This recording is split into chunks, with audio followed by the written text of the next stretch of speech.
মনসা দেবীর চরণে মহাপুজো দিয়ে এনারা যে কতটা উপকার পেয়েছে আজকে এনাদের মুখ থেকে আপনারা শুনুন। আচ্ছা, মায়ের কাছে মহাপুজো দিয়েছিলেন? হ্যাঁ দিয়েছিলাম। আচ্ছা, পুজো দেওয়ার পর এবার বলুন তো কি হয়েছে? আমার ছেলের চাকরি হয়েছে সিআরপি। সিআরপিএফ এ চাকরি হয়েছে? হ্যাঁ। আচ্ছা, এখন মায়ের কাছে কি চাইছেন বলুন? এখন চাইছি যে আমার ছেলে যেন ভালোভাবে দেশকে রক্ষা করতে পারে। একদম একদম। আর আপনার ছেলেকে আমাদের মা মনসা সেবাশ্রম থেকে স্যালুট জানাই, কারণ এই দাদা আগামী দিন আমাদের দেশকে রক্ষা করবে, তাই দাদাকে স্যালুট জানাই।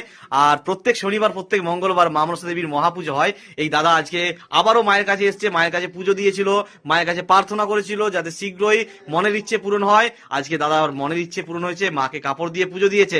আর দাদা বলেছে দাদা ফার্স্ট স্যালারি নিয়ে একটা অসহায় মানুষকে দান করবে, মানে একটা অসহায় পরিবারের কাছে যাবে, সেখানে মা মনসা সেবাশ্রমের হাত ধরে দাদা অসহায় পরিবারের পাশে দাঁড়াবে। তো এটা খুব ভালো লাগলো আমাদের। প্রত্যেক শনিবার প্রত্যেক মঙ্গলবার মা মনসা দেবীর মহাপুজো হয়। আপনার জীবনের যে কোনো সমস্যা নিয়ে, যে কোনো মনের ইচ্ছে নিয়ে আপনিও মা মনসা দেবীর চরণে মহাপুজো পাঠাতে পারেন। পুজো পাঠানোর জন্য 6294121848 নাম্বারে হোয়াটসঅ্যাপ আছে। হোয়াটসঅ্যাপে আপনার নাম, গোত্র, ঠিকানা, কি বিষয়ে পুজো দেবেন সেই বিষয়টা আপনি লিখে দেবেন। আর দক্ষিণা সম্পূর্ণ আপনার সামর্থ্য অনুযায়ী দেবেন, কিন্তু আপনি যদি 251, 501 আর 1001 টাকা দক্ষিণা দেন তাহলে আপনার বাড়িতে পাঠানো হবে মা মনসা দেবীর মহাপ্রসাদ, মহাসিঁদুর, মহাচরণের ফুল। প্রত্যেক শনিবার প্রত্যেক মঙ্গলবার মা মনসা দেবীর মহাপুজো হয়। এখন নাম নেওয়া চলছে, আপনি আপনার নাম লেখাতে পারেন। প্রত্যেক শনিবার মঙ্গলবার মহাপুজো হয়। যে কোনো বিষয় নিয়ে আপনি মায়ের চরণে মহাপুজো দিতে পারেন। জয় মা মনসা।